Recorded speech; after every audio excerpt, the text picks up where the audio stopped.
What's going on, Colts Nation? Welcome back to another Bring the Juice Colts podcast live stream. Guys, thank you for tuning in on this beautiful Wednesday afternoon.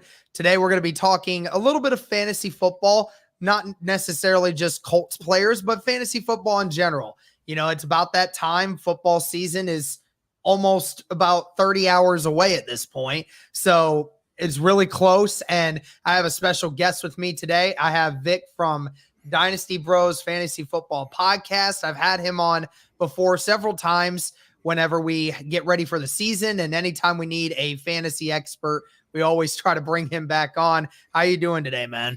Pretty good, man. Thanks for having me. And like you said, football's back, so it's like Christmas, right? Yeah, totally does, dude. Feels great that football's right around the corner, and it feels like life's going to be normal again. That's right, man. Well, hey, listen, obviously, you know, we're having you on a little bit later into the off season than what we usually do. We usually bring you on a couple weeks prior in case, you know, people are starting to fill out their fantasy lineups. You know, most people probably have had their fantasy lineups done by now, but there might be a few people who are, you know, rushing to do that last bit today or maybe even late into the weekend. You know, that's, you know how it is sometimes, but, you know, we got a couple of fantasy questions. And I think the first one that we should definitely talk about, and it does include a Colts player, thankfully, it's who's supposed to be running back one for you. So there's been the topic of Jonathan Taylor, now probably the best running back in the NFL. He put up tremendous numbers last year, had 5 games where he was posting up over 30 fantasy points. So, you know, he really took the league by storm last year, had a tremendously consistent year.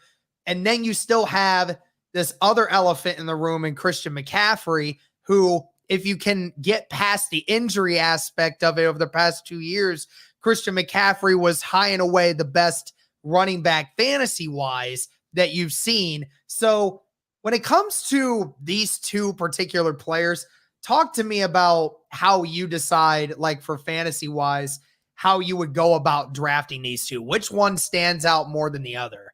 Man, biases aside, I still have to rock with Jonathan Taylor, only because, like you mentioned, the injury history with Christian McCaffrey.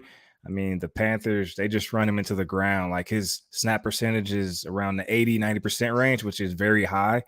So given they run everything through him on the ground and in the air, it takes a toll on his body, and he's not the biggest guy. So just given that, I have to rock with Jonathan Taylor at the 101. Yeah, I mean, well, I know that the Colts have been adamant at the fact that they said Jonathan Taylor's usage is going to go down this year.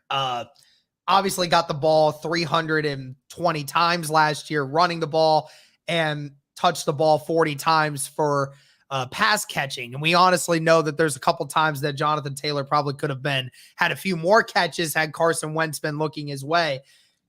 Does that concern you with the Colts stating that, you know, when Nyheim Hines may be coming into the picture a little more, that you think maybe Jonathan Taylor's fantasy value would go down a lot? No, not at all. I mean, you know, we haven't seen it. So for me, you know, the proof has to be in the pudding. And we've kind of heard a lot of Nyheim's hype over the past couple off seasons as it relates to fantasy, but I just haven't seen it come out to play. So just given that, I'm not really buying it, man. So I'm still rocking with JT, and you know, he gets it done on the ground. So I'm definitely good with that. Yeah, what would you do? Are you still concerned with Christian McCaffrey and the health concerns, or do you think that the last 2 years were really more of an anomaly and that this year he'll be back to playing at minimum like 13, 14 games this year, with the fact that they now have Baker Mayfield and they have some of these other weapons offensively? Maybe they won't have to rely on just Christian McCaffrey at this point. Well, I mean, Baker comes from a running scheme himself. So to me, if you're going to transition in a new QB, you're still going to have to lean on the run game, and that's Christian McCaffrey. So, of course, we know Panthers have Chuba Hubbard and Deontay Foreman in the backfield, but it's the Christian show, man, until he can't go anymore. Again, that's just too rich for my blood, especially in the first round. You know, if you're drafting out early, you can't miss, right? Especially you're going to have to wait like another 20-plus picks before it come back around. So too risky for me, man. I get you. You know, it's kind of funny because I wasn't going to do fantasy this year. I normally don't like doing it anymore just because like I focus on this. So like half the time I don't really have time to do fantasy. But when it comes to this year, I did get asked to go into 2 leagues and I did put together 2 different teams. I do want you to rate my fantasy teams that I have.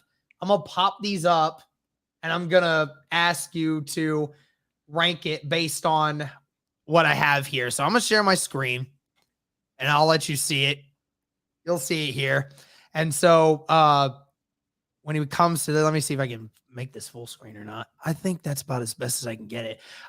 So quarterback, we got Aaron Rodgers. Running backs, we got Kamara and Akers. Receivers are Jefferson and Allen. Tight end is Kyle Pitts. Jalen Waddle at the flex. Colts defense, and Matt Gay is the kicker. And my bench, I got Metcalf, Cooper, Robinson the second as my receivers, J.K. Dobbins, Damian Pierce, and running back with Nyheim Hines as well. And I did go to the liberty of adding Hunter Henry as a backup tight end. I think this was an 8-team PPR, and I think I had, what was it? I think I had either the 6th or the 7th. I think I had the 7th pick with this. So I went and I think Jefferson with that 7th pick and then got Kamara at 10. So what do you think of this? Man, this is a solid squad, man. Definitely, set up for a title run. And let's start with Aaron Rodgers. Of course, a lot of question marks, right? Who's going to be the guy in the passing game? Of course, We're expecting Alan Lazard, but I have no concerns as it comes to Aaron Rodgers. We saw him go down to Arizona and win a game on the road last year with no weapons. So he's going to find the end zone. 100%. I mean, people were giving me crap about the Akers pick. I think everyone's still on the injury train of wondering if he's going to even be useful at all. But I mean, am I wrong for having like wishful thinking for Akers? Cause like, he's going to be the number 1 running back for them. And, inside the like 10-yard line, the Rams hand the ball off more than almost any team in the NFL inside the 10. So that Akers is going to get his fair share of touches in the red zone. So, I mean, how do you feel about Akers? Yeah, since you have Akers as your number 2 running back behind Alvin Kamara, I definitely feel good about that. And, of course, we're hearing the reports with Matt Stafford and his arm, right, with the elbow and the baseball type injury. So they may lean more on the ground game, to your point, in the red zone and take away from Cooper Kupp's usage in the red zone, looking for the scores on the goal line.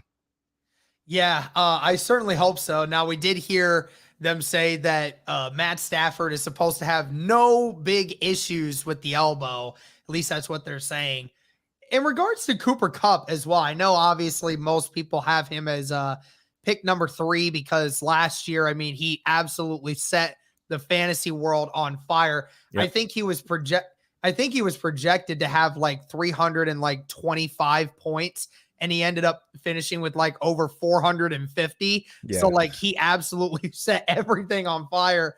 And now they're still predicting him to only be at around 330. Like, is that way too low? Because I feel like even if you took down some usage, I still would think he's going to easily get over 350 fantasy points. Yeah, I agree. I mean, I have Cooper Kupp, almost repeating, even if he doesn't hit the 400 mark. At least if he's in the higher 300s, 380, 375, that's still solid. Of course, they brought in Allen Robinson too. So, I definitely like that move. And I think he fits more what they want to do outside of Odell, who's kind of more of a finesse, acrobatic kind of guy. To me, Allen Robinson is a more of a bigger hybrid version of a Robert Woods, bigger, stronger, faster. So. And so I will ask you with Keenan Allen here, because I think everyone is giving me crap for that one too, which I don't understand because Keenan Allen, 4 out of the last 5 seasons, has had over 100 receptions every single year. And so I'm wondering, like, why does everyone hate the Keenan Allen pick? Like, I know he doesn't get a ton of touchdowns, but usage-wise, he's the most utilized wide receiver on that team year in and year out. Yeah, so I think we're spoiled when it comes to, these young studs like Justin Jefferson and Jamar Chase. So when you got these young studs, older Keenan Allen doesn't sound sexy, but to your point, man, he's tied to Justin Herbert. He's a young stud. And of course, he's going to see over 130 plus targets. So you'll take that in a Justin Herbert led offense. Yeah, absolutely. So like I'm gonna ask one last question for this roster specifically. Looking at Waddle, do you expect Waddle's production to go down a lot this year because of them adding to a Tyreek Hill? And do you think that Waddle might actually be a little too high on some people's fantasy boards? Yeah, so Waddle's fine. I mean, a guy like Tyreek, he commands double coverage, whether it's a DB and a safety over the top. So Waddle can still do work, and I have him as a wide receiver too. So that's finishing in the top 24. Just given he's so explosive, just like Tyreek. So wouldn't be surprised if both these guys easily see over 100 targets from Tua. Miami definitely wants to put the ball in their playmakers' hands, and it starts with Tyreek and also Waddle. Gotcha. All right, good. So I'll show you my other roster that I have here. Sticking with the Aaron Rodgers thing, I just went ahead and went Rodgers in both my fantasy leagues. And then so this one, I will admit, is another 18 PPR. There were two guys that normally don't do fantasy, which if I'm looking at like my receiving corp in this, it's absolutely amazing. Yeah. I have Christian McCaffrey I got him at the number 2 pick. I was the number 2 pick in this one. So Christian was there, got Cam Akers again, Devontae Adams, Mike Evans leading my wide receivers, Dalton Schultz. I think I got him in like the 6th round, Deebo Samuel as my flex, Green Bay Packers defense with Matt Gay again at the kicker. And I have Breece Hall and Miles Sanders and Melvin Gordon as my running backs. I got Gabe Davis and Alan Lazard and Devontae Smith as the receivers. And Cole Kmet is my backup tight end. What do you think of this roster right here? Man, I would take your team on the bench and start them. Like, that's how solid it is. So you got some, starters down there, which is great. That means you have a lot of great depth. One thing I would caution you on, don't get caught up in chasing points. So just stick with your guys. So, of course, you got Devontae Adams, Mike Evans, Deebo. I would just plan to run them every week. I wouldn't worry about the matchups and shying away if you think someone's playing a tough defense. You always got to start your studs. Yeah, right. That's always been the thing. That was my problem with my other fantasy league when I was looking at this one, because obviously, Jefferson and Allen, they're going to get their targets. I was just wondering of the flex position, because at that same point, I have DK Metcalf, who, even though he has a quarterback problem, Metcalf's going to get his every once in a while. And Cooper's really the only wide receiver on Cleveland's roster. But then again, we don't know who the quarterback is going to be. And Allen Robinson, of course, he's going to be the number 2 guy for what we assume is going to be the whole year. So it's almost to the point where it's like, would you just advise me to just stick with those 3 guys just because where their place is in the offense? Or do you think that Waddle could end up being switched out with a couple of these guys? Yeah, I would run with your current lineup. If I would make a change, I just would monitor Waddle's injury situation. I believe he's dealing with some lower body, soft tissue type stuff. So once you get into the fast guys, anytime you're hearing soft tissue, that's a bit concerning. Like, just takes me back to the track days. But the first guy I would insert into your lineup in the flex, if I had to, was DK Metcalf. He's so explosive. That's a guy who only needs 3 to 5 opportunities, and he could take it to the house. So he's a game breaker. So that's what you want, especially in the flex. Sweet. So let's kind of break off here. You obviously said Jonathan Taylor, fantasy running back number 1. You don't have any questions about that, the consistency of it all. As long as there's no injuries, then he's going to consistently get his. Let's talk about Nyheim Hines here for a second, because, Frank Reich was asked about Hines and his usage in this offense this year. And he said, if I'm a fantasy owner, I'm picking up Nyheim Hines. Now, take that as you wish. I mean, I'm sure Frank Reich probably knows almost nothing about fantasy. I don't know if he plays it or not. But at the end of the day, he's making it sound as if Nyheim Hines is going to be utilized a lot more in this offensive system this year than what we have seen in years past. I was hearing something in the background there. Anyway, so when you look at it from the 2020 season and 2021 season, you saw a massive drop off in production for Nyheim Hines. 2020 had 89 rushes and had 63 receptions, all accumulating for around 800 yards and ended up having 7 touchdowns. So Nyheim Hines was very much utilized in that. And that was before Jonathan Taylor came into the scene of things. Now in 2021, I don't expect his rushing to be utilized as much, but he went from 63 receptions in 2020 to only 40 receptions in 2021. I mean, I'd assume that number is probably going to go up almost like 50%. So, I mean, what's your thoughts on Nyheim Hines and where you would draft him in a normal fantasy PPR draft? Yeah, really more so on the back end of my bench. So really late, especially if I punted on running backs and if I stacked up on skill players such as wide receivers, and if I got a top tight end, definitely wouldn't mind adding a Nyheim Hines at that point. But for me, at least what I see Nyheim staying around that 60 catch mark. So of course he'll have some games where you can see value from a flex standpoint, but you're not really going to know when to start Nyheim Hines, and that's what you want to avoid in terms of you don't want to chase points, right? Like he could have a big day against Tennessee, and then you double back next week and maybe 5 points or 7 points. So right. So yeah, fantasy doesn't always translate over from what's happening in the real game, game flow and script.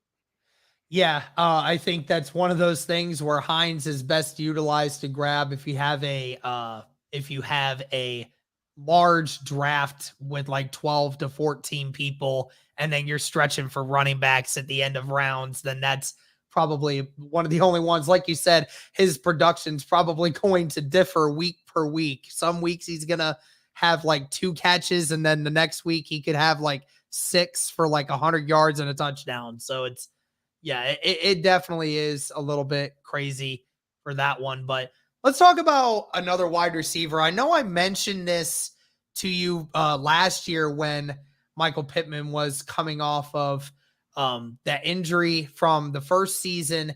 And we talked about, him potentially taking that number 1 wide receiver role. And now I think we now all know Michael Pittman is receiver 1. There's no question about it. And now he has a different quarterback throwing the ball to him. I mean, Michael Pittman finished last season with over 129 targets, had 88 receptions for over 1,000 yards and 6 touchdowns. So, I mean, it was solid all around. But, I mean, what kind of production do you anticipate with Michael Pittman now having Matt Ryan throw the football to him? Actually, I have him at about the same pace. The only difference is double-digit touchdowns. So that's where we'll see him bump into the wide receiver 1 spot, meaning he's finishing in the top 12. And again, looking back at where Matt Ryan comes from, he comes from a system where he had to air it out down there in Atlanta. They didn't really have a strong running game, but you come up here to Indianapolis, we have Jonathan Taylor. He's a top 100 player, heck, even top 5 player at that, right? So that's elite. So given that, we're going to lean on the run game. And, we'll throw some passes, but, it doesn't require Matt Ryan to aim for 5,000 yards. So we know he's capable of throwing for 4,500 yards. And I do have him, doing that more so towards, between the 4,000, 4,500 yard mark, but we're going to lean on the run game. Yeah. I definitely thought this was interesting because I saw a stat that said when it comes to Matt Ryan, since fantasy football is going around, that his number 1 wide receivers in any year that he's had a number 1 receiver, that number 1 receiver never received less than 130 targets in a season. And sometimes, I mean, even in the days of Julio Jones, he was getting 160, 170 targets. I mean, could we see a situation like that with Michael Pittman and Matt Ryan, given what we've seen in training camp? Or is it like you said, the Colts run the ball so effectively versus anything Matt Ryan's ever had to deal with, and that probably won't get to that extreme? Yeah, and looking at Matt Ryan from the NFC South, they had to air it out down there. Defenses, typically across the board, not the best, whereas, at least with our Colts defense, we're going to play solid defense. We're going to run the ball. We're going to win games and get out the stadium, right? So I just feel like Matt Ryan stepped into a different dynamic here. And it starts with those O linemen up front and leaning on Jonathan Taylor, and then making the throws that he needs to make to Michael Pittman and the supporting cast. Yeah, so ESPN has him ranked at the 30th best fantasy player, and actually has him at, I think it was receiver 7 or 8, if I'm not mistaken. Like, do you think that for fantasy purposes, that might have been just a little bit too high? And do you think ESPN was a little too high on that ranking for Pittman?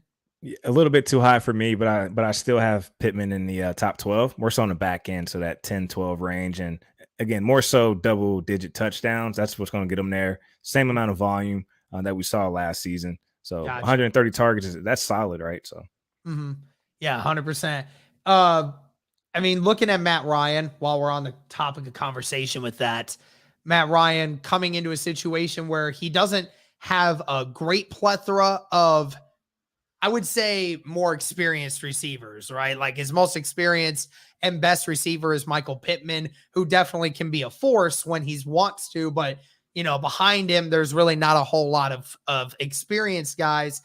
But you do have some vertical weapons that could increase those yards, like you said. And, being able to throw the football to Naheem Hines and to Jonathan Taylor out of the backfield is definitely a hidden weapon that not a lot of people know about, and has a better offensive line than he's had pretty much his entire career. What's your expectations for Matt Ryan from a fantasy point? I know he's, over the last few years, he really hasn't been reaching that high 30 touchdown ranking. I mean, he hasn't really done that for like 5 years. So, like, are you anticipating numbers similar to what Carson Wentz did, or a little bit better?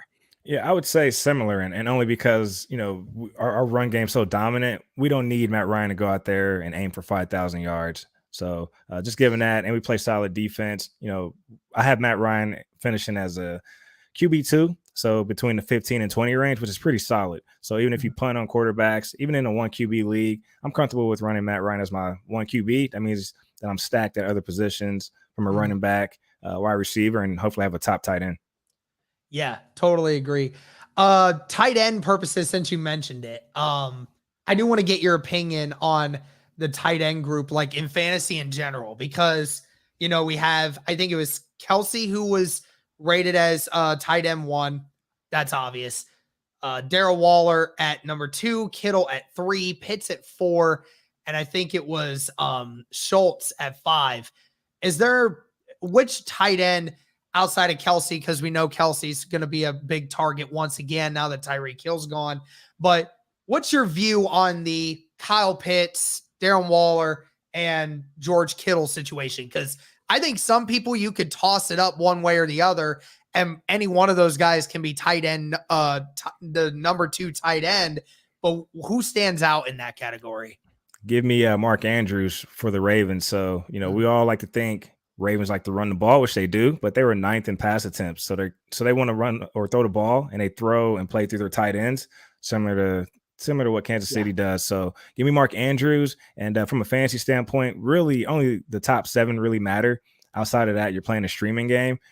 So another guy that I do like, Dalton Schultz, I have him penciled in for a top 5 finish, just given they lost Amari Cooper down there in Dallas, and all the attention is going to be on CeeDee Lamb. And we saw Dalton Schultz finish as a tight end 3 last year. So he already has that rapport with Dak.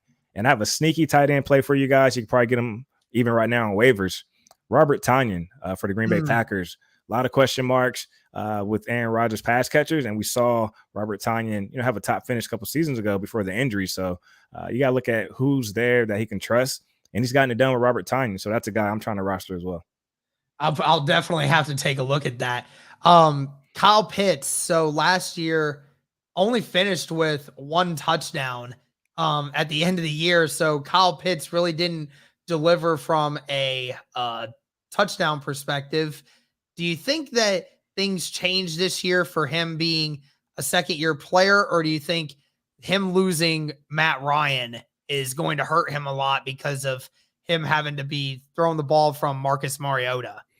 Yeah, that offense is definitely a mess right now, and I'm definitely anticipating a QB change at some point during the season to Desmond Ridder, just because, why not see what you have in a rookie quarterback that we could really start building for the future, right? Because you have a nice core with Kyle Pitts and then also Drake London, and I'm sure they'll bring in a running back during next year's draft. But I'm expecting Pittman to at least do his thing from a receiving standpoint. Not really sure if he'll really clear, 7 touchdowns, 10 touchdowns, things like that, just given who's delivering him the ball. But he's a capable wide receiver. He's shown that. And man, we call him the unicorn in the fantasy world because he runs by DBs, man, like running by corners. So Yeah, he's we saw special that. talent. We saw that in the I think it was the Jets game when the Falcons were playing him. Yeah, he had that one catch where he just burnt past a DB. Yeah, definitely makes a lot of sense. We'll see what he does. But is there a late round running back that you would tell people to keep their eyes on? Because I could definitely name a few. I think one player that I would take a look at is Dameon Pierce Okay. later in the rounds, because I think everyone thinks, oh, Houston running back. Yeah, right. Well, I mean, Dameon Pierce is going to be, has already been shown that he's going to be the number one running back for Houston going forward. I just don't think a lot of people think he's going to do much just because it's Houston, right? But at the end of the day, we saw him averaging pretty much 6 yards a carry in the preseason in the reps that he did get. So I expect him to be a workhorse. And regardless of whether or not he's going to have tremendous stats, I still think that if you're deep with running backs, then having Dameon Pierce on your bench as a backup in case something happens is probably not a bad idea. Yeah, and you know what? You got to look at that O line. The Texans have actually revamped their O line, and they're committed to the run. So that's going to, work out well in Dameon Pierce's favor. So that is a nice target. Another one I have is Rashad Penny. He's actually going in the 9th round, and that's at least last year in the fantasy playoffs, if you had him, he definitely helped secure some titles last year. So why not go after Rashad Penny late if you punt on running backs? And another guy that I'm also targeting is Brian Robinson. So I know he's coming off the unfortunate attempted robbery situation. He suffered some gunshot wounds to the legs, but he's on PUP right now. He's going to miss the first 4 weeks, and then after that, he should be eased back into the workload. But he was killing camp and killing preseason, before this unfortunate stuff happened. But he's slotted in to be the starting running back for the Commanders. Yeah, Brian Robinson, definitely somebody we hope that in like a month or so will be better. I mean, I think they said, he already came off of the crutches today, which is great. I mean, that's amazing that like a week after that, after suffering a gunshot wound, he's already standing and doing all this. So it's great. Know that he's going to make a full recovery. That's great. It's ultimately, who's going to take the role at running back for the Commanders in the meantime. You're right. Gibson's one that if you're not happy with your running backs and you're going week by week, then Gibson could be a decent one for the first like 3 weeks of the season until Brian Robinson gets back. But let's get into the defenses here for a second. Top defenses. We know the Colts have one of them. The Colts this year have really done an overhaul on their defense, adding a former All-Pro and Stephon Gilmore, who looks like he is as healthy as he's ever been. You added Yannick Ngakoue, who over his last 3 or 4 seasons has been consistently racking up at least 8 sacks every year. Just had 10.5 with the Raiders last season. This team, it really is looking to establish a new identity defensively after what happened last year. But this has always been a defense that you knew could force turnovers. Obviously, Shaquille Leonard forcing 12 of them last year all by himself. So what do you think for a defensive standing wise that the Colts defense looks in fantasy? Are they top 5? I definitely give them top 10. And that's solid when you come to, defenses for fantasy. And really, I'm the type of player that leaves the draft without a defense and kicker because I want to fill out my depth. And I even try to draft some guys who are on IR like Brian Robinson and move them, to the IR slot. That way I can, from after that, go pick up my defense and kicker. But Colts have a nice schedule. I'm starting off from a, first couple games. I know we also got the Chiefs coming up. But yeah, we have what, 3 players who made the top 100 for the NFL, so that's solid. And we got 3 players at each level, Yeah. between defensive backs and then linebacker, and then we got Big Buckner down there on the D line. So yeah, pretty solid defense, and that ties back into why I'm tempering expectations in the passing game, because we're going to run the ball and play solid defense. We're not going to have to air it out as much. Yeah, I definitely think this team definitely could be a top 5 defense, not just in real life, but in fantasy as well. Because I mean, they're going to force. I mean, the last 3 seasons under Matt Eberflus, this team has been a top 5 team at forcing turnovers. We're hoping that the sacks are going to get better now. Now that you're hoping that you got your secondary back and you gotten some really good players in the secondary now, you're thinking that that might force some quarterbacks to, hold on to the ball just a little bit longer, and those sack numbers are going to go up, and you improve the defensive line as well. So at the end of the day, I think that's really going to be a good one. But who's the number 1 defense for you? A defense that I'm targeting is the Saints. And because, that's basically, they're in a terrible division outside of the Bucks, and even the Saints give Tom Brady, some trouble. And you add Tyrann Mathieu, as a safety, so yeah. So just given that, I definitely like, that they're going up against the Falcons twice a year. So they're going to be questionable at the quarterback position and running back spots as well. And then also you got the Carolina Panthers. Only player there is Christian. Hopefully he stays healthy. If he doesn't, then Baker's definitely going to have some issues. So yeah, give me the Saints. All right. I know that I had the Green Bay Packers defense in one of my leagues. I think I just had to have that because I think Green Bay is going to ultimately have a better season than what they previously had. I think the turnover and sack numbers are going to get better. So hopefully that works out. But receiver wise, what kind of late round wide receivers are you looking for? I know my brother did a little bit of a scarier decision, but he picked up Hopkins, I think, in like the 10th round. Or I think it was like 8th or 9th round, maybe. But I mean, he said obviously when he comes back from his 6-week suspension, he's going to go back to being the number 1 receiving threat on that team. Just ultimately depends on how Kyler Murray does. But what kind of receivers are you looking for late? Yeah, I'm actually glad you mentioned Hopkins, because he actually has incentives in his contract to where he's going to be force fed the ball. So just given that, they're going to come back, trying to give him all the looks. But let's go to Baltimore, man. Rashad Bateman. So he's currently being drafted as the wide receiver 33, going in the 6th round of drafts. And the reason why I like Rashad Bateman is because we had Hollywood Brown leave and go over to Arizona, and Hollywood leaves 140 targets on the table. So again, going back to the Ravens, they're 9th in pass attempts. Mark Andrews can't see all the targets. Give me Rashad Bateman, who actually gives me DeAndre Hopkins type vibes, because he can actually win and get open, especially in the red zone. Yeah, that definitely is interesting. It depends on how he does with progressing along. Cause like you said, Mark Andrews is the number 1 target there. But now that Bateman is going to be the number 1 receiver, I just don't know how much I trust that situation. And I heard, and this isn't necessarily fantasy related, but it can be. And I'll get your thoughts on this idea. We know that Lamar Jackson and the Baltimore Ravens are in contract disputes right now. Right. He's wanting 250 million guaranteed, 100% all of it.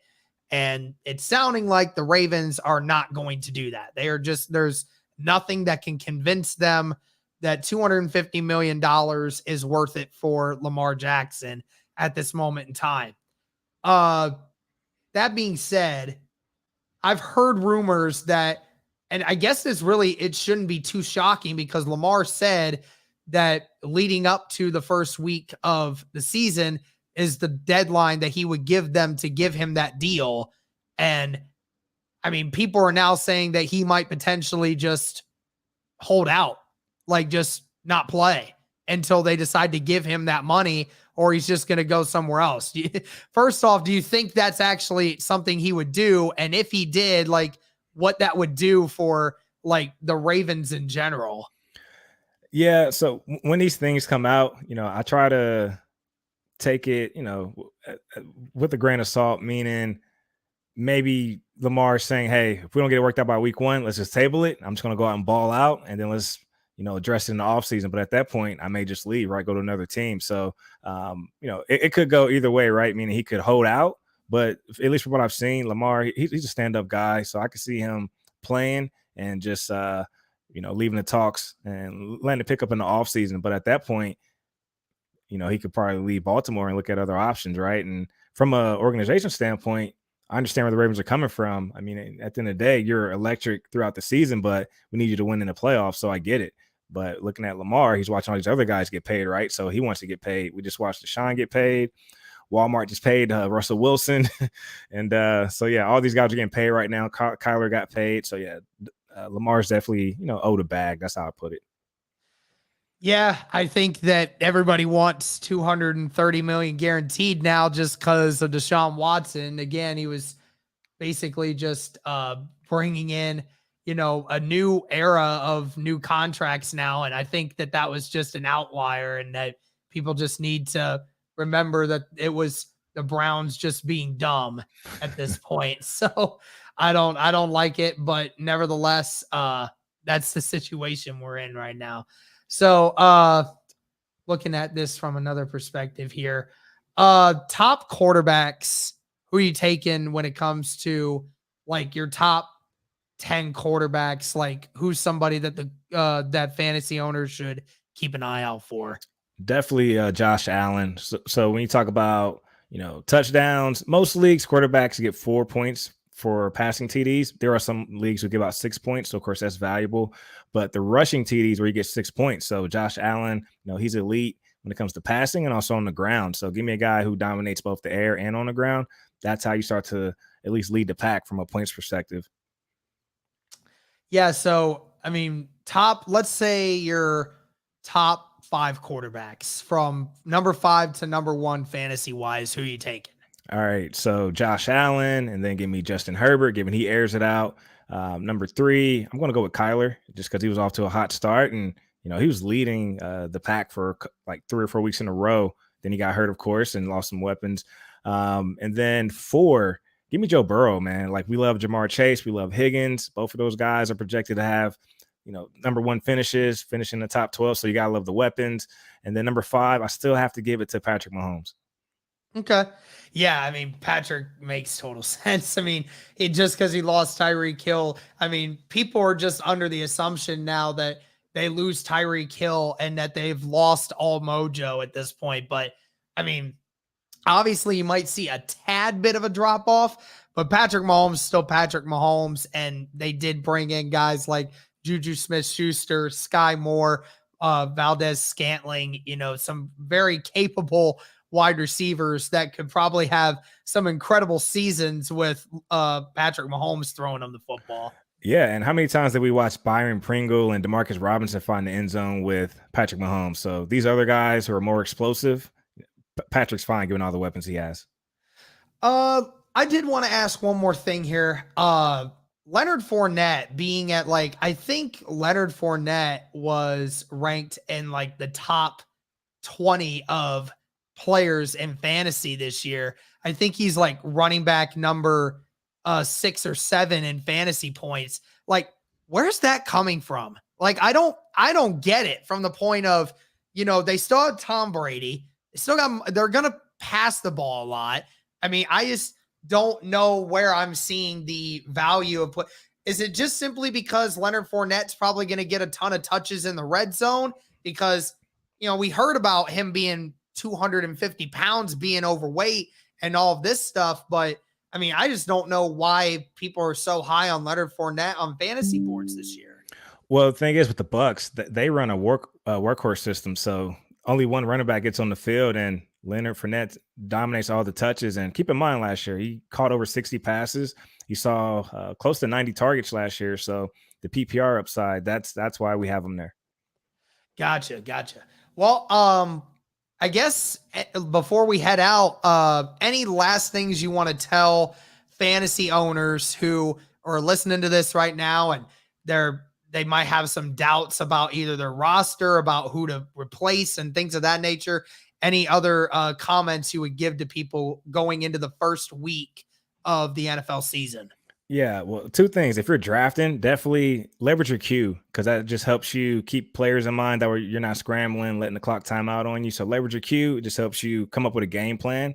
That way, if guys start to fall off your board, you have other pieces in mind. And then also you have to work the waiver wire. So meaning you don't win your leagues at the draft, right? So pay attention to the first couple of weeks, especially week one. So if we see a player go off, that means teams have been preparing with that guy to have an impact, and it's showing on the field week one. So go add that guy. Last year it was Cordero Patterson, right? And he helped win some leagues, or at least he helped dominate the regular season earlier on. Of course, he kind of fizzled out towards the playoffs, but yeah, I'm definitely paying attention to the guys who blow up week one and week two. Cool. All right. Well, hey, I appreciate you coming on here, talking with me about fantasy and helping me understand a few things about not only my fantasy league, but everybody else's fantasy league. Greatly appreciate you taking the time to hop on here and talk with me, man. Hey, thanks for having me, man. Go Colts, man. Hey, absolutely. Hey, guys, we're about 24 hours away from NFL start. Be sure to check everything out. Let me know what you guys think in the comments. Thank you all so much for tuning in. And as always, guys, go Colts.